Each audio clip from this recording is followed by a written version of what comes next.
আজকে প্রথমবারের মতো আমি হাফ লিটার দুধ এবং একটা পেঁপে দিয়ে নাস্তা রেসিপি বানিয়েছিলাম।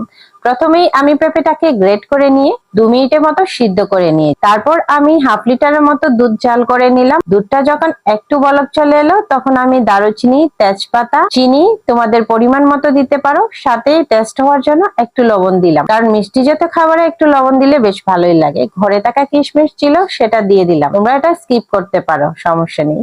তারপর আমি সিদ্ধ করে রাখা পেঁপেকে চেপে চেপে এই পেঁপের পানিটা ফেলে দিলাম। তারপর দুধের মধ্যে এটা দিয়ে নাড়াচাড়া নাড়াচাড়া করে একদম মিশিয়ে নিলাম।